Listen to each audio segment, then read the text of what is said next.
नमस्कार, खबरों की खबर में आपका स्वागत है। मैं हूं संकेत उपाध्याय। आरोपियों पर क्या अब एक सियासी कनेक्शन आ गया है? हमने ये आरोप उदयपुर के संदर्भ में भी देखे, जहां पर कांग्रेस पार्टी ने कुछ तस्वीरें दिखाई और ये बोला कि जो आरोपी हैं जिन्होंने उदयपुर में कन्हैया लाल का गला रेत के उसकी हत्या की, उसका बीजेपी कनेक्शन है, उसने बीजेपी के लिए समर्थन किया है, वो बीजेपी से काफी करीब है, ऐसे आरोप थे। बीजेपी ने इसका खंडन किया। ठीक वैसे ही आरोप एनडीटीवी की पड़ताल में अब अमरावती में भी दिखाई दे रहे हैं। तो जो सवाल हम पूछ रहे हैं, आरोपियों का ये जो सियासी कनेक्शन है, ये सच्चाई है या जस्ट पॉलिटिक्स है? आइए सबसे पहले आपको बताएं कि हम किस मुद्दे के बारे में बात कर रहे हैं। अमरावती केस में एनडीटीवी की पड़ताल में यह निकला कि इरफान, जो कि एक आरोपी, उन पर आरोप लगा है यह हत्या करने का, उनके फेसबुक वॉल पर नवनीत राणा की तारीफ के पोस्ट हैं। 2019 में इरफान ने समर्थन में पोस्ट डाले, इरफान ने तस्वीरें भी शेयर की। स्थानीय लोगों के मुताबिक राणा दंपति का करीबी था ये इरफान। ये हमारी अनुराग द्वारी की जो रिपोर्ट है उसमें ये चीज सामने निकल करके आई। इरफान के दोस्तों के मुताबिक पिछले चुनाव में राणा परिवार के लिए उसने काम भी किया। ये हमारी जांच में आया सामने। अब इस पर एक स्पष्टीकरण आया है। सांसद नवनीत राणा ने अपनी दलील दी है। उनका यह कहना है वो मेरा कार्यकर्ता नहीं है, वो एक क्रिमिनल है जिनका वो कार्यकर्ता, उन्होंने कोहले परिवार से मुलाकात क्यों नहीं की, ये उनका कहना है। अच्छा, अब इसी के साथ नवनीत राणा के जो पति हैं विधायक रवि राणा, उनकी भी एक दलील, उनसे भी हमने बात की। उनका कहना है कि मेरे उनसे कोई संबंध नहीं है, ऐसे लोगों का विरोध होना चाहिए। कांग्रेस ने विरोध नहीं किया, कोहले को समर्थन क्यों नहीं दिया, हमने केस को उठाया नहीं तो फाइल बंद हो जाती। ये रवि राणा और नवनीत राणा का कहना है अपने स्पष्टीकरण में। इसमें हम ये भी बताते चलें कि देखिए, बहुत सारे लोग हैं वो फेसबुक पर कुछ भी लिख सकते हैं। मसलन कोई भी, ये हमने पहले भी देखा है, कोई भी आकर के फोटो खिंचा ले तो उसका ये मतलब नहीं हो जाता है कि वो आपका समर्थक ही है। हालांकि अनुराग द्वारी की रिपोर्ट ये बताती है कि बहुत सारे लोगों का ये मानना है, वहां पर स्थानीय लोग, कि ये जो मुख्य आरोपी है ये करीबी था राणा दंपति। अब आपको बताते हैं अमरावती मर्डर केस क्या है। जिन लोगों को नहीं मालूम उनके बारे में बता दें कि अब तक इसमें क्या क्या हुआ है। दरअसल केमिस्ट उमेश कोहले की हत्या की जांच अभी भी जारी है। 7 आरोपियों की गिरफ्तारी हुई है इस मामले में। हत्या के 11 दिन बाद मास्टरमाइंड इरफान जो है वो पकड़ा गया। एनआईए की टीम इस जांच में जुटी हुई है। एनआईए की टीम ने पीएफआई के सदस्यों से भी पूछताछ की है। 7 आरोपियों को 15 जुलाई तक न्यायिक हिरासत में भेजा गया है। एक आरोपी की तलाश जारी है। आतंकी मामला है और पुख्ता सबूत हैं, ऐसा एनआईए का कहना है। अमरावती पुलिस ने केस को दबाने के आरोपों को इनकार किया है। एनआईए को सारी जानकारी हमने दे दी है, ऐसा जो पुलिस कमिश्नर हैं अमरावती की, उनका यह कहना है। अब आपको यह बता दें इसका एक उदयपुर कनेक्शन क्या है। आप ये देखिए कि उदयपुर में भी लगभग इसी तरीके के आरोप लगे। 28 जून को कन्हैया लाल की बेरहमी से हत्या हुई। मुख्य आरोपी रियाज गौस गिरफ्तार हुआ। इस मामले में अब तक 7 आरोपी गिरफ्तार हुए हैं। एनआईए ये इसकी पूरे मामले की जांच कर रही है। आरोपी रियाज की बीजेपी नेताओं के साथ पुरानी तस्वीरें मिली, जिसको प्रचारित और प्रसारित कांग्रेस पार्टी ने किया। एक तस्वीर बीजेपी नेता गुलाब चंद कटारिया के साथ भी है। बीजेपी अल्पसंख्यक सेल के सदस्यों के साथ भी आरोपी की तस्वीर है। कांग्रेस ने बीजेपी पर इस मुद्दे को लेकर के सवाल उठाए और रियाज का पार्टी से कोई लेना देना नहीं है, यह स्पष्टीकरण था भारतीय जनता पार्टी का। तो अब ठीक वैसी ही स्थिति यहां पर अमरावती में भी दिख रही है। बिल्कुल वैसे ही आरोप यहां पर भी लगते हुए दिख रहे हैं। तो जो सवाल है वो अब आपके स्क्रीन पर है। पहले उदयपुर, अब अमरावती। आरोपियों का सियासी कनेक्शन, कितनी सच्चाई और कितनी सियासत, यह सवाल हम पूछ रहे हैं। अभिषेक मिश्रा नेता हैं भारतीय जनता पार्टी के। चरण सिंह सापरा, आप प्रवक्ता हैं कांग्रेस पार्टी के। लेकिन इससे पहले कि मैं आप दोनों के पास आऊं, अनुराग द्वारी हमारे सहयोगी जो ये ब्रेकिंग न्यूज लेकर के आए हैं, उनके पास चलते हैं। अनुराग, आप हमें अगर दर्शकों को बताना चाहें कि ये जो बात आपकी रिपोर्ट में है कि करीबी लोगों ने यह बताया कि वो काफी करीबी था इरफान, और इरफान के दोस्तों के मुताबिक पिछले चुनाव में राणा परिवार के लिए उन्होंने काम भी किया, क्योंकि इससे एक सीधा कनेक्शन बनता है राणा दंपति का और इस मुख्य आरोपी का। बिल्कुल संकेत, जो जाकिर नगर का इलाका, जाकिर कॉलोनी का इलाका है, वहां पर कमेला ग्राउंड के आखिरी छोर पर बिल्कुल जो इरफान है उसका घर है। घर बहुत सीधा साधा है और जो पूरा इलाका है वो बहुत ही गरीब और जो निचले तबके के लोग हैं उनका है। लेकिन उसके ठीक बगल में, उसके घर के ठीक बगल में शिवसेना की एक शाखा है। यहां मैं आपको ये बातें इसलिए बता रहा हूं क्योंकि आप समझ पाएंगे कि पूरे इलाके की भौगोलिक और सियासी स्थिति क्या है। अब आते हैं नवनीत राणा पर और रवि राणा पर। नवनीत राणा और रवि राणा वो शख्स हैं जिनकी सर्वदलीय पैठ है। सर्वदलीय इसलिए बता रहा हूं कि 2014 में नवनीत राणा एनसीपी के टिकट पर चुनाव लड़ी और शिवसेना के आनंद अडसूल से चुनाव हार गई। 2019 में नवनीत राणा अपने पति रवि राणा के सहयोग से निर्दलीय लड़ी पाने के निशान पर और उनको एनसीपी का समर्थन था और उसके बाद उन्होंने आनंद राव अडसूल से अपनी हार का बदला लिया। और उसके बाद आप देखिए कि जिस तरह से उनकी जाति के सर्टिफिकेट का मामला बॉम्बे हाई कोर्ट ने रद्द हुआ और अभी सुप्रीम कोर्ट में है, राणा दंपति ने वापस से पलटी मारी और बीजेपी के करीबी हो गए हैं वो। और कहीं ना कहीं जिस तरह से हनुमान चालीसा या बाकी की चीजें, लेकिन इसके पहले के चुनाव में तो वो एनसीपी के समर्थन से चुनाव लड़ी थी।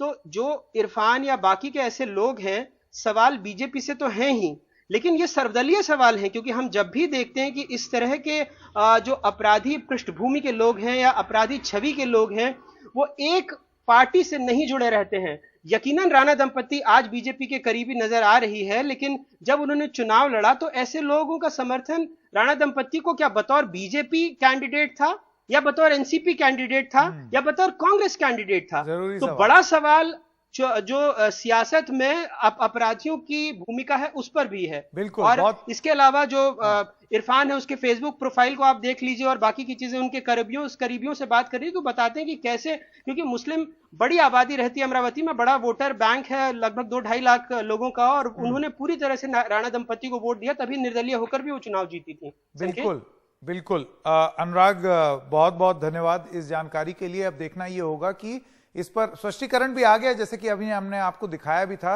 अनुराग ने बात भी की राणा दंपति से और उन्होंने अपने डिफेंस में भी अपनी बात रखी है कि हम तो किसी अपराधी को शील्ड नहीं करते हैं। जल्दी से अपने मेहमानों के पास चलते हैं, अभिषेक मिश्रा और चरण सिंह सप्रा के पास। अभिषेक मिश्रा जी, सप्रा जी, पहले आपके पास आते हैं। किस तरीके से देखते हैं आप इस खबर को? ये जो अनुराग द्वारी ने जो खबर दी है हमको अमरावती से, इसमें तो बिल्कुल वैसे ही लग रहा है जैसे उदयपुर में कांग्रेस पार्टी ने बीजेपी पर आरोप लगाया अपराधी का बीजेपी कनेक्शन, जिस पर बीजेपी ने स्पष्टीकरण भी दिया कि कोई अगर फोटो खिंचवा ले हमारे साथ, उससे हमारा कनेक्शन बन जाए, ये सही नहीं है। ऐसे ही यहां पर भी आरोप लग रहे हैं। देखिए संकेत जी, सर्वप्रथम तो मैं अनुराग जी को बहुत बहुत मुबारकबाद देना चाहूंगा कि उन्होंने इस केस के तह तक जाने का प्रयास किया है और उन्होंने इस तरह की एक खोज निकाली है। ये अनुराग जी की खासियत है, वो बिल्कुल एकदम स्टोरी में इन्वेस्ट हो जाते हैं। जी जी जी। और जो चीज उन्होंने अभी लोगों को दिखाई है, मेरे ख्याल से ये अभी पब्लिक डोमेन में है। इसका फायदा पुलिस को भी लेना चाहिए, एनआईए को भी लेना चाहिए, इसके ऊपर पूरी तहकीकात होनी चाहिए। और मैं ये इसलिए भी कह रहा हूं, तहकीकात मतलब आपको लगता है राणा दंपति से भी पूछताछ होनी चाहिए? क्योंकि वो ये कहते हैं कि भाई पुलिस तो मामला दबा रही थी, हमारे हो हल्ले की वजह से ये मामला दोबारा उठा है, वरना तो ये रफा दफा हो जाता। आप कह रहे हैं उनको भी जांच के दायरे में आना चाहिए। संकेत जी, वो कुछ भी कहते रहे, लेकिन अगर उनके साथ तस्वीरें हैं, अगर फेसबुक पोस्ट पर उनके साथ तस्वीरें हैं, या इस तरह से जो अनुराग जी ने बताया है कि वहां पर इरफान शेख के अगल बगल वाले बताते हैं कि ये राणा दंपति का एक सपोर्टर है, बहुत तगड़ा सपोर्टर है, तो मेरे ख्याल से निश्चित रूप से पूछताछ करने में कोई हर्ज नहीं है। मैं ये नहीं कह रहा हूं कि उनको तुरंत हिरासत में लेना चाहिए, मैं ये कह रहा हूं कि जांच के हर एंगल में तहकीकात होनी चाहिए। जिस तरह से उदयपुर में गुलाबचंद कटारिया, अगर उनकी तस्वीर रियाज अटारी के साथ आती है तो निश्चित रूप से गुलाब कटारिया को पूछना चाहिए, उसकी भी तहकीकात होनी चाहिए। और ये मात्र 2 किस्से नहीं है, मैं आपको याद दिला दूं, तालिब हुसैन, ये चंद दिन पहले पकड़ा गया जो व्यक्ति है, भारतीय जनता पार्टी का माइनॉरिटी मोर्चा का सदस्य है, वो लश्कर तोयबा का टेररिस्ट निकला है। उससे पहले तारिक अहमद मीर, जो भारतीय जनता पार्टी के माइनॉरिटी के सदस्य रहे हैं कश्मीर के अंदर, उन्होंने चुनाव भी लड़ा है, वो हिजबुल मुजाहिदीन को हथियार सप्लाई करते थे। इसी तरह से निरंजन हिजोई आसाम में जो पकड़े गए थे, वो टेरर फंडिंग के केस में पकड़े गए थे, वो भी बीजेपी के सदस्य थे। ध्रुव सक्सेना मध्य प्रदेश में पकड़े गए थे, तो वो आईटी सेल के सदस्य थे बीजेपी के, वो आईएसआई के साथ में मिलकर के काम कर रहे थे। ठीक है, बहुत गंभीर आरोप आपने लगाए हैं, इस पर एक बार जवाब लेना पड़ेगा अभिषेक मिश्रा जी का, आपका right to reply. Abhishek ji, BJP पर सापरा जी ने तमाम आरोप लगाए हैं और अब अनुराग द्वारी की जो खबर है जो हम दिखा रहे हैं कि राणा दंपति पर भी ये आरोप लग रहे हैं कि जो मुख्य आरोपी हैं इस मामले में उनका एक डायरेक्ट कनेक्शन है अमरावती के सांसद के साथ। सुन लिया है, अब उत्तर सुनिए संकेत। हाँ, ये सापरा जी ने, ये एनडीटीवी ने ये बहुत ही वाहियात किस्म का एक स्टोरी बना के केवल एक सनसनी फैलाने के का एक बहुत ही बुरा प्रयास है, शर्मनाक प्रयास। पॉइंट पे आइए, मुझे वाहियात बोलने से आप प्रोवोक नहीं कर पाएंगे। मुझे जवाब देने दीजिए, नहीं मुझे जवाब देने दीजिए। पूरी देश की जनता में इतनी समझदारी है। आपका स्टोरी ये कहता है कि 2019 में, आज से 4 साल पहले, इस व्यक्ति ने एक फेसबुक पोस्ट में लाइक किया था नवनीत राणा का। आप एक चीज, संकेत उपाध्याय समझदार व्यक्ति हैं, 4 साल पहले किसी के फेसबुक पोस्ट पे कोई समर्थन कर दे, उस आधार पे आप उसको भाजपा से, राणा से पता नहीं क्या क्या जोड़ रहे हैं। ये एनडीटीवी का बहुत ही गिरा हुआ प्रयास है भाजपा को। ये आपका मत हो सकता है। दूसरा पॉइंट, एक सेकंड, मुझे यहाँ पर बीच में आना पड़ेगा।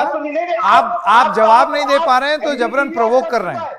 एनडीटीवी दुष्प्रयास कर रहे हैं। एनडीटीवी अपनी स्टोरी पर टिका हुआ है, ये तस्वीरें हैं, ये सामने आई हैं। अब आपको नहीं पसंद है तो मैं उसका कुछ नहीं कर सकता। संकेत जी मुझे बोलने दो, ठीक है। आपका रिपोर्टर कहता है कि हमने ये पाया कि आम जनता ने कहा कि ये व्यक्ति जो भी है, जिसको नवनीत राणा ने स्पष्ट कहा है कि ये क्रिमिनल है, ये क्रिमिनल है और नवनीत राणा ने इस पे कार्रवाई करवाई। हाँ, तो ये चीज भी तो कह रहे हैं। आपका स्टोरी ये कह रहा है, सुनिए, आप सुनना नहीं चाहते, ये एनडीटीवी आज बदनाम हो रहा है, सुनिए आप। आपका जबरदस्ती ये स्टोरी है कि आम जनता ये कह रही है कि राणा से मिलता था, सापरा जी विधायक रह चुके हैं। आप मुझे बताइए, विधायक है, कोई सांसद है, कोई तो भाई ठीक है ना, तो ये चीज भी तो कह रहे हैं। कोई भी मिलेगा, कोई मोटिव अटैच नहीं किया गया है, सवाल पूछा गया है। मैं आपको बता देता हूं क्यों ये सवाल पूछा जा रहा है। जब भारतीय जनता पार्टी कनेक्शन बनाती है, कोई तस्वीर मिल जाती है,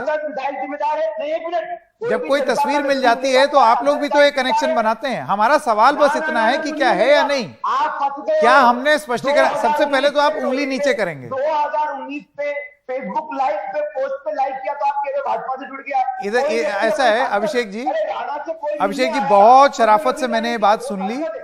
अब मेरा आपको मेरी बात सुननी पड़ेगी। मेरी बात आपको एनडीटीवी को जो बोलना है आप बोल लीजिए, वो आपको पूरा हक है। लेकिन आपने अपनी बात कह दी, अब आपको सुनना पड़ेगा। आप बहुत असहिष्णु हो रहे हैं, आप बहुत इंटॉलरेंट हो रहे हैं। आप देश से माफी मांगिए। क्यों? देश की सुरक्षा के साथ खबर करने के लिए नहीं, मैं बताता हूँ क्यों। नवनीत राणा एक मेंबर ऑफ पार्लियामेंट है, हाँ, तो कोई भी मिलने आएगा, उसने राणा भी बता रहे। नवनीत राणा की ड्यूटी है अपने क्षेत्र की जनता से मुलाकात। भाई ऐसा है, कोई जानकारी सामने आई, सबसे पहली बात, ना मैं कांग्रेस से सर्टिफिकेट लूंगा और ना ही बीजेपी के किसी नेता से सर्टिफिकेट लूंगा कि हमको पत्रकारिता कैसे करनी होती है। अव्वल दूसरी चीज, इस खबर में खबर जिस तरीके से की जाती है, भगवान न करे कांग्रेस और बीजेपी से सर्टिफिकेट और सबक लेना पड़े या ट्रेनिंग लेनी पड़े। हमारे पास नहीं फुल लीजिए उनको जरा स्क्रीन पर। हाँ, नहीं तो फिर वो ये आरोप लगा देंगे कि हमें हटा दिया।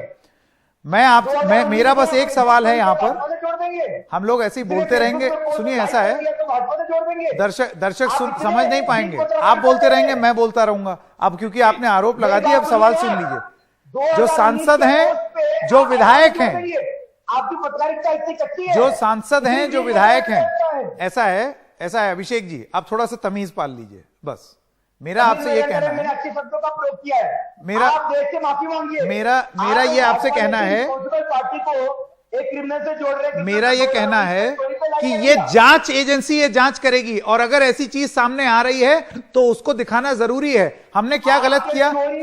क्या नवनीत राणा, एक सेकंड, क्या नवनीत राणा और रवि राणा का स्पष्टीकरण नहीं है इसमें? नवनीत राणा एक सांसद है, आप माफी मांगिए। कोई भी मिले सांसद तो मिलना पड़ेगा। तब से मैं देख रहा हूं, मेरे सब्र का इम्तिहान मत लीजिए आप, मेरी सब्र का इम्तिहान मत लीजिए अभिषेक जी। मंशा दिखाता है, कोई मंशा नहीं है, मंशा है खबर करना, आपका मंशा है आरोप लगाना। पूरी स्टोरी है, ऐसी हवा हवाई स्टोरी नहीं है, उसमें बाकायदा बयान है, माननीय सांसद और विधायक दोनों के बयान है, दोनों का वर्जन भी रखा है।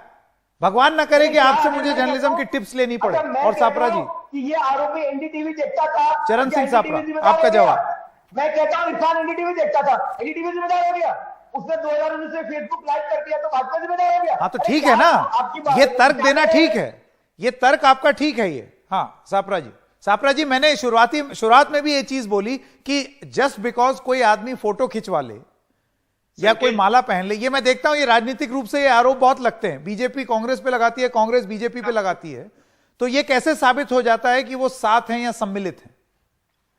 संकेत जी, मैंने मात्र एक उदाहरण नहीं दिया, मैंने 5 उदाहरण दिए। मैंने तालिब हुसैन का भी उदाहरण दिया, जिसका मात्र फोटोग्राफ नहीं है, जो डीआईजी जम्मू कश्मीर ने खुद अपनी स्टेटमेंट में कहा है कि ये तालिब हुसैन जो है ये बीजेपी से लिंक्ड है, बीजेपी के माइनॉरिटी मोर्चा से लिंक्ड है और ये लश्कर तोयबा का सदस्य है, वो आतंकवादी है। इसी तरह से तारिक अहमद मीर का हम नहीं कह रहे हैं, पुलिस के रिकॉर्ड में, और पुलिस ने उसको अरेस्ट किया है, वहां वक्त खत्म हो रहा है मेरे पास। हाँ। और इसी तरह से मोहम्मद फारूक खान जो कश्मीर के अंदर भारतीय जनता पार्टी की कॉर्पोरेशन की टिकट पर लड़े हैं, वार्ड नंबर 33 पर, उसको पुलिस ने अरेस्ट किया। ये कोई कांग्रेस पार्टी नहीं कह रही है, जम्मू कश्मीर की पुलिस कह रही है, वही व्यवस्था कह रही है। ठीक है, चलिए अभिषेक जी और सापरा जी, मेरे पास वक्त खत्म हो गया है, बहुत बहुत धन्यवाद आप लोगों का। शिव ने कू ऐप पर सवाल लिखा है, उन्होंने लिखा है उदयपुर से 1 हफ्ते पहले ही है अमरावती का खूनी वारदात, किस किसने पर्दा डाल करके रखा है।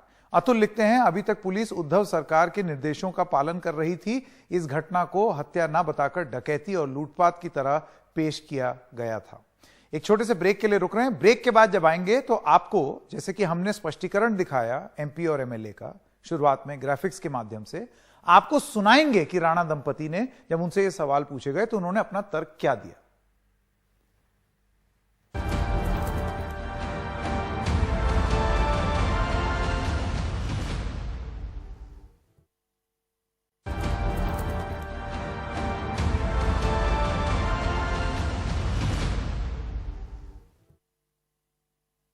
कांग्रेस कह रही है कि जो लड़के पकड़े गए, खास करके जो मास्टरमाइंड है, वो भी आप लोगों से जुड़े हुए हैं, आपके कार्यकर्ता के तौर पर काम किया, तो आप कभी जानते थे उनको? देखो ऐसा है, मेरे कार्यकर्ता रहते थे या कोई भी रहते थे, मेरे को तो, मैं तो कभी आज तक उनसे मिला भी नहीं, ना उनको पहचानता हूँ, ना कोई मेरे साथ उनका फोटो है, ना कोई किसी प्रकार का मेरा उनसे कोई संबंध है। पर मेरा बोलना है, ये कोई भी पार्टी में ऐसे लोग होंगे तो उसका विरोध होना चाहिए। आज कांग्रेस ने विरोध क्यों नहीं किया? क्यों कोल्ले को समर्थन क्यों नहीं दिया? कोल्ले परिवार के पीछे क्यों खड़े नहीं रहे? अब मैं अमरावती क्षेत्र को रिप्रेजेंट करती हूँ, मेरा यही मानना है और यही कहना भी है, क्राइम करने वाला किसी भी व्यक्ति के साथ जुड़ा है वो क्रिमिनल है। तो इरफान वगैरह को आप लोग बिल्कुल नहीं जानते? कोई चुनाव प्रचार में कभी मिले? सर मैं आपको इतना जरूर बता सकती हूँ कि वो मेरे कार्यकर्ता नहीं है। अगर वो मेरे कार्यकर्ता हैं तो मुझे लगता है मैं इस परिवार को जाके नहीं मिलती।